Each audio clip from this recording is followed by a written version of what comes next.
ગીર સોમનાથના વેરાવળમાં મકાન પડતા 3 લોકોના મૃત્યુ થયા છે। વેરાવળના ખારવાવાડ વિસ્તારમાં મકાન પડતા કરુણાંતિકા સર્જાઈ છે।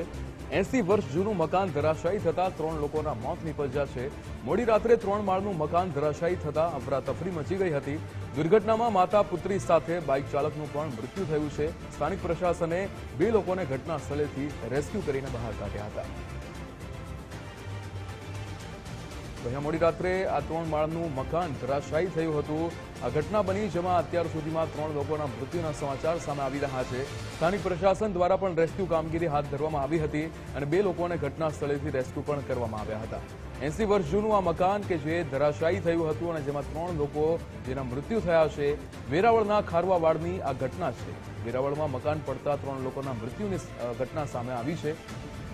80 વર્ષ જૂનું આ મકાન હતું જે અચાનક ધરાશાયી થયું હતું ગઈકાલે રાત્રે અને જેમાં 3 લોકોના મૃત્યુ થયા છે। આ 3 લોકોની અંદર માતા પુત્રી અને સાથે જ બાઇક ચાલકનું પણ મૃત્યુ થયું હોય તેવી વિગતો સામે આવી રહી છે। સ્થાનિક પ્રશાસને અહીંયા મહા મહેનતે જે ઘટના સ્થળે પહોંચીને રેસ્ક્યુ હાથ ધર્યું હતું અને આ રેસ્ક્યુના ભાગરૂપે 2 લોકોને બહાર પણ કાઢવામાં આવ્યા હતા, તેમને બચાવી લેવામાં આવ્યા છે। પણ અહીંયા કરુણાંતિકા સર્જાઈ છે। કરુણાંતિકામાં અહીંયા 3 લોકોના મૃત્યુના સમાચાર પણ સામે આવ્યા છે। વેરાવળના ખારવાવાડની આ ઘટના આ દ્રશ્યો આપ જોઈ શકો છો, જ્યારે ગઈકાલે રાત્રે અચાનક આ જૂનું 80 વર્ષ જૂનું મકાન જે છે ધરાશાયી થાય છે અને 3 લોકોના મૃત્યુ થઈ જાય છે।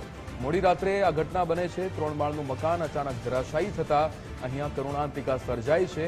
3 લોકોના મૃત્યુ થાય છે, જેમાં માતા અને પુત્રીનો પણ સમાવેશ છે। દુર્ઘટના બની અને ત્યાં બાઇક ચાલકનું પણ મૃત્યુ થયું હતું તેની પણ વિગતો સામે આવી હતી।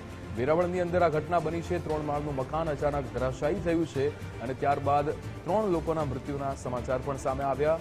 ઘટના સ્થળે સ્થાનિક પ્રશાસન પહોંચ્યું હતું। 2 લોકોનું અહીંયા રેસ્ક્યુ પણ સફળતાપૂર્વક કરવામાં આવ્યું। પણ આવા જૂના જે ઘર છે તે જૂના ઘરની અહીંયા જે બાંધકામની જે અહીંયા તંત્ર દ્વારા જે કાળજી લેવી જોઈએ, ત્યાં જેટલે પણ નોટિસો મોકલાવી જોઈએ, નોટિસો આપવી જોઈએ, તેને અહીંયા ક્યાંક ને ક્યાંક સિરિયસલી લેવામાં ન આવતી હોય તેવી પણ આ ઘટના પરથી વિગતો સમજી શકાય છે।